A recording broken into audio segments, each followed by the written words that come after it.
ಆತ್ಮೀಯ ಬಂಧುಗಳೇ, ಶ್ರೀಮದ್ ಭಗವದ್ಗೀತೆ ತತ್ವ ವಿವೇಚನಿ ಟೀಕಾ ಅಧ್ಯಾಯ 4 ಜ್ಞಾನ ಕರ್ಮ ಸನ್ಯಾಸ ಯೋಗ. ಇದರಿಂದ ಇವತ್ತು 24ನೇ ಶ್ಲೋಕವನ್ನು ತಿಳ್ಕೊಳ್ಳೋಣ. ಶ್ಲೋಕ 24. ಬ್ರಹ್ಮಾರ್ಪಣಂ ಬ್ರಹ್ಮಹವಿಃ ಬ್ರಹ್ಮಾಗ್ನೌ ಬ್ರಹ್ಮಣಾಹುತಂ ಬ್ರಹ್ಮೈವ ತೇನ ಗಂತವ್ಯಂ ಬ್ರಹ್ಮಕರ್ಮ ಸಮಾಧಿನ. ಅನುವಾದ: ಯಾವ ಯಜ್ಞದಲ್ಲಿ ಅರ್ಪಣ ಅರ್ಥಾತ್ ಸ್ರುವ ಮೊದಲಾದವುಗಳು ಸಹ ಬ್ರಹ್ಮವಾಗಿದೆಯೋ ಮತ್ತು ಹವನ ಮಾಡಲ್ಪಡಲು ಯೋಗ್ಯವಾದ ದ್ರವ್ಯವೂ ಸಹ ಬ್ರಹ್ಮವಾಗಿದೆಯೋ ಹಾಗೂ ಬ್ರಹ್ಮರೂಪನಾದ ಕರ್ತೃವಿನ ಮೂಲಕ ಬ್ರಹ್ಮರೂಪವಾದ ಅಗ್ನಿಯಲ್ಲಿ ಆಹುತಿ ಕೊಡುವ ರೂಪವಾದ ಕ್ರಿಯೆಯೂ ಸಹ ಬ್ರಹ್ಮವಾಗಿದೆಯೋ ಆ ಬ್ರಹ್ಮ ಕರ್ಮದಲ್ಲಿ ಸ್ಥಿತನಾಗಿರುವ ಯೋಗಿಯ ಮೂಲಕ ಪಡೆಯಲು ಯೋಗ್ಯವಾದ ಫಲವೂ ಸಹ ಬ್ರಹ್ಮವೇ ಆಗಿದೆ. ಇದು ಶ್ಲೋಕ ಮತ್ತು ಅದರ ಅನುವಾದ. ಈಗ ಇದನ್ನು ಅರ್ಥ ಮಾಡ್ಕೊಳ್ಳೋದಕ್ಕೆ ಪ್ರಯತ್ನ ಮಾಡೋಣ. ನೋಡಿ, ಹಿಂದಿನ ಶ್ಲೋಕದಲ್ಲಿ ಯಜ್ಞಕ್ಕೋಸ್ಕರ ಕೆಲಸ ಮಾಡುವಂತಹ ಮನುಷ್ಯನ ಎಲ್ಲ ಕರ್ಮಗಳು ಕೂಡ ವಿಲೀನವಾಗತ್ತೆ ಅನ್ನುವಂಥ ಮಾತನ್ನ ಹೇಳಿದ್ದಾನೆ ಭಗವಂತ. ಅಲ್ಲಿ ಕೇವಲ ಅಗ್ನಿಯಲ್ಲಿ ಹವಸ್ಸನ್ನ ಹೋಮ ಮಾಡೋದಿದೆಯಲ್ಲ, ಅಂದರೆ ಹವಿಸ್ಸನ್ನು ನಾವು ಕೊಡ್ತೀವಲ್ವ, ಅದು ಯಜ್ಞ ಆಗಿದೆ. ಮತ್ತು ಅದನ್ನು ಸಂಪಾದನೆ ಮಾಡೋದಕ್ಕೆ ಏನೆಲ್ಲ ಕೆಲಸಗಳನ್ನು ಮಾಡ್ತಾನೋ, ಅಂದರೆ ಯಜ್ಞಕ್ಕೋಸ್ಕರ ಕೆಲಸ ಮಾಡೋದಿದೆಯಲ್ಲ, ಅದು ಅಷ್ಟೇ ಅಲ್ಲ ಹೇಳಿರೋದು. ವರ್ಣ ಆಶ್ರಮ ಸ್ವಭಾವ ಮತ್ತು ಪರಿಸ್ಥಿತಿಗೆ ಅನುಸಾರವಾಗಿ ಯಾರ್ಯಾರಿಗೆ ಯಾವ್ಯಾವ ಕರ್ತವ್ಯಗಳಿದೆಯೋ ಅದೇ ಅವನಿಗೆ ಯಜ್ಞ.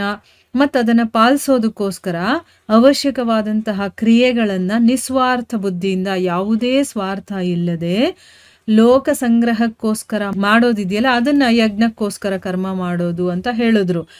ಈ ಒಂದು ವಿಷಯವನ್ನು ಸ್ಪಷ್ಟಪಡಿಸೋದಕ್ಕೋಸ್ಕರ ಈಗ ಭಗವಂತ 7 ಶ್ಲೋಕಗಳಲ್ಲಿ ಬೇರೆ ಬೇರೆ ಯೋಗಿಗಳ ಮೂಲಕ ಮಾಡಲ್ಪಡುವಂತಹ ಆ ಭಗವಂತನ ಪ್ರಾಪ್ತಿಯ ಸಾಧನಾ ರೂಪಿ ಶಾಸ್ತ್ರವಿಹಿತ ಕರ್ತವ್ಯ ಕರ್ಮಗಳನ್ನು ಬೇರೆ ಬೇರೆ ಯಜ್ಞಗಳ ಹೆಸರಿನಿಂದ ಈಗ ವರ್ಣನೆ ಮಾಡ್ತಾನೆ.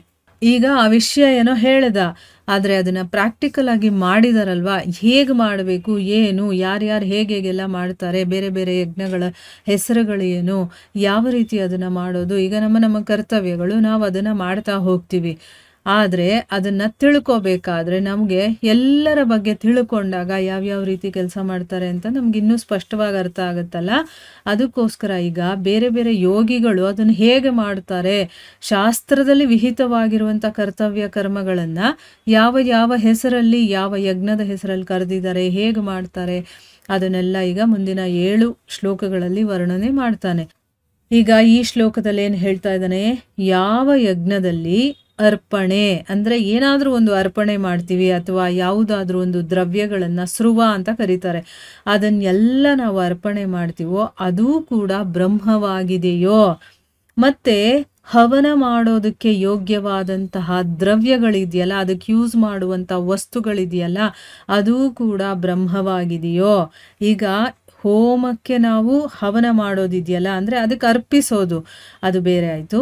ಇನ್ನು ಆ ಹೋಮವನ್ನು ಅಥವಾ ಯಜ್ಞವನ್ನು ಮಾಡಬೇಕಾದ್ರೆ ಬೇಕಾದಷ್ಟು ವಸ್ತುಗಳನ್ನು ನಾವು ಯೂಸ್ ಮಾಡ್ತೀವಲ್ವಾ, ಅದೂ ಕೂಡ ಬ್ರಹ್ಮವಾಗಿದೆ.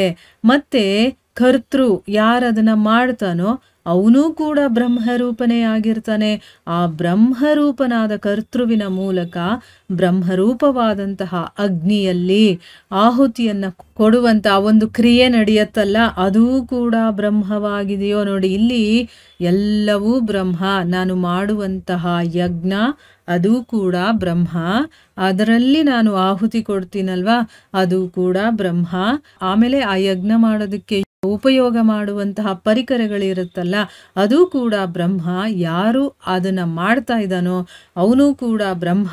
ಮತ್ತು ಆ ಅಗ್ನಿ ಇದೆಯಲ್ಲ, ಯಜ್ಞದಲ್ಲಿ ಹೋಮಕುಂಡದಲ್ಲಿ ಅಗ್ನಿ ಬರುತ್ತಲ್ಲ, ಅದು ಕೂಡ ಬ್ರಹ್ಮನೇ. ಮತ್ತೆ ಆ ಕ್ರಿಯೆ ಇದೆಯಲ್ಲ, ಅದು ಕೂಡ ಬ್ರಹ್ಮ ಅಂತ ಹೇಳ್ತಾ ಇದ್ದಾರೆ. ಆಮೇಲೆ ಆ ಬ್ರಹ್ಮ ಕರ್ಮದಲ್ಲಿ ಅಂದರೆ ಆ ಒಂದು ಭಗವಂತನ ಕಾರ್ಯದಲ್ಲಿ ತೊಡಗಿರ್ತಾನಲ್ವಾ, ಆ ಯೋಗಿ ಇದಾನಲ್ವಾ, ಅವನಿಗೆ ಆ ಒಂದು ಕ್ರಿಯೆ ಮಾಡಿ ಅದರಿಂದ ಒಂದು ಫಲ ಬರುತ್ತಲ್ಲ, ಆ ಫಲವೂ ಕೂಡ ಬ್ರಹ್ಮನೇ ಆಗಿದೆ. ಇಲ್ಲೇನೋ ಎಲ್ಲವೂ ಬ್ರಹ್ಮ ಅನ್ನೋದನ್ನ ಹೇಗೆ ತಿಳ್ಕೊಳ್ಳೋದು ಅಂತ ಹೇಳ್ತಾ ಇದ್ದಾರೆ. ಯಾವ ರೀತಿ ಇದನ್ನು ಸಮರ್ಪಣೆ ಭಾವದಿಂದ ಮಾಡ್ತಾರೆ. ಬ್ರಹ್ಮಾರ್ಪಣಂ ಬ್ರಹ್ಮ ಹವಿಹಿರ್ ಬ್ರಹ್ಮಾಗ್ನೋ ಬ್ರಹ್ಮಣಾಹುತಂ ಬ್ರಹ್ಮೈವ ತೇನ ಗಂತವ್ಯಂ ಬ್ರಹ್ಮ ಕರ್ಮ ಸಮಾಧಿನ. ಅಂದರೆ ನಾವು ಮಾಡುವಂತಹ ಯಜ್ಞವೂ ಬ್ರಹ್ಮ, ಅದಕ್ಕೆ ಯೂಸ್ ಮಾಡುವಂತಹ ಸ್ರುವವೂ ಬ್ರಹ್ಮ, ಅದನ್ನು ಮಾಡುವಂಥ ಕ್ರಿಯೆಯೂ ಬ್ರಹ್ಮ, ಅದಕ್ಕೆ ಯೂಸ್ ಮಾಡುವಂತಹ ವಸ್ತುಗಳು ಬ್ರಹ್ಮ, ಅದರಲ್ಲಿ ಇರುವಂಥ ಅಗ್ನಿಯೂ ಬ್ರಹ್ಮ, ಮತ್ತು ಆ ಕ್ರಿಯೆನೂ ಕೂಡ ಬ್ರಹ್ಮ, ಮತ್ತು ಅದನ್ನು ಮಾಡಿದಾಗ ಒಂದು ಫಲ ಬರುತ್ತಲ್ಲ ಅದು ಕೂಡ ಬ್ರಹ್ಮ ಅಂತ ಹೇಳ್ತಾ ಇದ್ದಾರೆ. ತುಂಬಾ ಒಂದು ಇಂಪಾರ್ಟೆಂಟ್ ಆಗಿರುವಂಥ ಶ್ಲೋಕ. ಇದನ್ನು ಅರ್ಥ ಮಾಡ್ಕೊಳ್ಳೋದಕ್ಕೆ ಪ್ರಯತ್ನ ಮಾಡಬೇಕು. ಈಗ ನಾವು ಏನೇ ಕೆಲಸ ಮಾಡಲಿ, ನಾವು ಎಲ್ಲೇ ನೋಡಲಿ, ಯಾರ ಹತ್ರ ಮಾತಾಡ್ತಾ ಇರಲಿ, ಎಲ್ಲಾದರೂ ಹೋಗ್ತಾ ಇರಲಿ, ಅಥವಾ ತಿಂತಾ ಇರಲಿ, ಕುಡಿತಾ ಇರಲಿ, ಮಲಗಿರಲಿ, ಏನಾದರೂ ಆಗಿರಲಿ, ಎಲ್ಲ ಕಡೆ ನಾವು ಆ ಭಗವಂತನನ್ನು ಕಾಣಬೇಕು. ಎಲ್ಲವೂ ಬ್ರಹ್ಮನೇ, ಆದರೆ ನಮಗೆ ನೋಡುವಂಥದ್ದು ಬರಲ್ಲ ಅಷ್ಟೇ. ಯೋಗಿಗಳಿಗೆ ಅದು ಬರುತ್ತೆ. ಈಗ ತಾವು ಏನೇ ಒಂದು ಕಾರ್ಯ ಮಾಡ್ತಾ ಇರಬೇಕಾದ್ರೆ, ಈಗ ಎಕ್ಸಾಂಪಲ್ಗೆ ಈಗ ಭಗವದ್ಗೀತೆಯನ್ನು ನಾವು ಕೇಳ್ತಾ ಇದ್ದೀವಿ. ಈ ಕೇಳ್ತಾ ಇರುವಂತಹ ಪ್ರಕ್ರಿಯೆ, ಈಗ ನೋಡಿ, ಭಗವಂತನ ಸಹಾಯ ಇಲ್ಲದೆ ನಮಗೆ ಮಾತೇ ಬರೋದಿಲ್ಲ, ನಮಗೆ ಕೇಳಿಸ್ಕೊಳ್ಳೋ ಶಕ್ತಿನೂ ಇಲ್ಲ ಅಂದಾಗ ಆ ಕೇಳೋದು, ಆ ಮಾತಾಡೋದು, ಆ ಶಕ್ತಿ ಅಲ್ವಾ ಅದು, ಅದೆಲ್ಲವೂ ಬ್ರಹ್ಮನೇ, ಭಗವಂತನೇ. ಮತ್ತು ನಾವು ಓದ್ತಾ ಇರುವಂತಹ ವಿಷಯ ಇದೆಯಲ್ಲ ಅದು ಭಗವಂತನೇ, ಅದನ್ನು ಅರ್ಥ ಮಾಡ್ಕೊಳ್ತಾ ಇದೀವಲ್ಲ ಅದೂ ಭಗವಂತನೇ. ಸೊ ಯಾವ ಮನೋಭಾವನೆಯಿಂದ ನಾವು ಮಾಡ್ತಾ ಇದ್ದೀವೋ ಅದು ಬ್ರಹ್ಮನೇ. ಭಗವಂತನನ್ನು ಪಡಿಬೇಕು, ಅದು ಆ ಕ್ರಿಯೆನೂ ಬ್ರಹ್ಮನೇ. ಆಮೇಲೆ ನಾವು ಇದನ್ನೆಲ್ಲ ಕೇಳಿದ್ಮೇಲೆ ನಮಗೊಂದು ಫಲ ಸಿಗುತ್ತೆ, ಅದು ಕೂಡ ಬ್ರಹ್ಮ. ಹೀಗೆ ಏನೇ ಕೆಲಸ ಮಾಡ್ತಾ ಇದ್ರೂ ಕೂಡ ಅಲ್ಲಿ ನಾವು ಎಲ್ಲವೂ ಭಗವಂತನೇ. ಏನೇ ಕ್ರಿಯೆ ಆಗಿರಬಹುದು, ವಸ್ತು ಆಗಿರ್ಬೋದು, ಅದಕ್ಕೆ ಏನಾದರೂ ಆಗಿರಲಿ, ಎಲ್ಲ ಬ್ರಹ್ಮ ಅಂತ ಹೇಗೆ ತಿಳ್ಕೊಳ್ಳೋದು ಅನ್ನೋದನ್ನು ನಾವು ಇದರಿಂದ ತಿಳ್ಕೊಬೋದು. ಪ್ರಶ್ನೆಗಳನ್ನು ನಾವು ಮುಂದಿನ ಭಾಗದಲ್ಲಿ ತಿಳ್ಕೊಳ್ಳೋಣ. ಹರೇ ಕೃಷ್ಣ.